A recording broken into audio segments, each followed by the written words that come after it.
All right. Hello, I'm Beth Varsness. I'm one of the co-chairs of Minnesota Goes to College. And we are doing a short site coordinator series highlighting site coordinators describing what they do at their schools. And today we have Molly Bonnett from Forest Lake Area High School, letting us know how she plans and what she does for her Fafsa events. Thanks, Molly. Hello, everyone. As Beth said, I'm Molly Bonnett from Forest Lake High School. We had some success the past few years with a Fafsa Family Help Night that our families of seniors and seniors themselves are invited to attend. So I'm just going to share a few details of how we plan that event and the response to that event. So I am the College and Career Coordinator at Forest Lake High School. I've been in this position for 3 years. Our Fafsa Family Help Night comes at the end of October, at the end of a big month full of events to celebrate College Knowledge Month. And you can see some of the things that we provide students for opportunities during that month. At Forest Lake High School, we're right on the northern edge of the metropolitan area. We have about 2,000 students in our building, and typically 48% will head off to a 4-year school, 23% to a 2-year school. We have a pretty low free and reduced lunch population at 16.5% and are generally 86% white and 14% students of color. What we do have a pretty high percentage of, though, is students who are going to be first-generation students attending college in their family. So a lot of this information is helpful, and the process can be scary and no more so than the FAFSA in particular. So I've heard all sorts of feedback from parents, but one of my favorite quotes is FAFSA Family Help Night should be mandatory. Parents will leave FAFSA Family Help Night with just a great ease and feel like they have truly accomplished something that was feeling very scary to them. So I just wanted to share a few planning tips. I would definitely recommend asking financial aid representatives early, typically, in the summer, to get it on their radar. Oftentimes, financial aid representatives may not be able to commit exactly who will be attending your event, but somebody from their school, they can say whether or not somebody from their school is able to attend.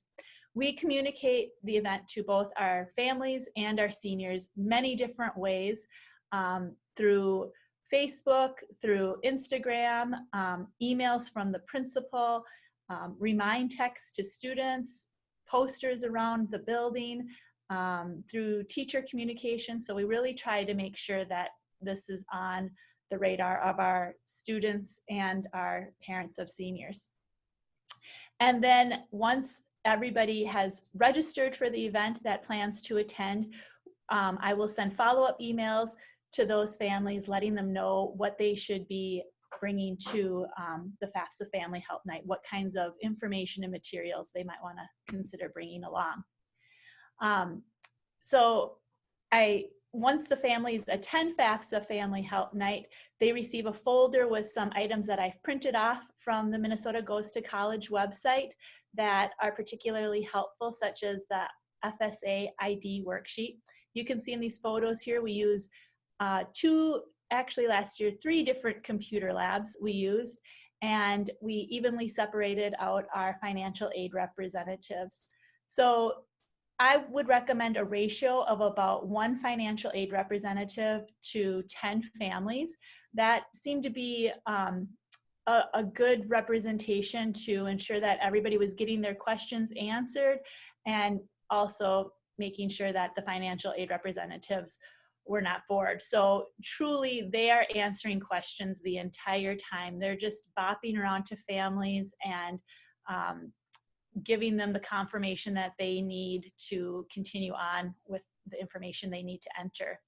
I start the evening, though, with a financial aid overview.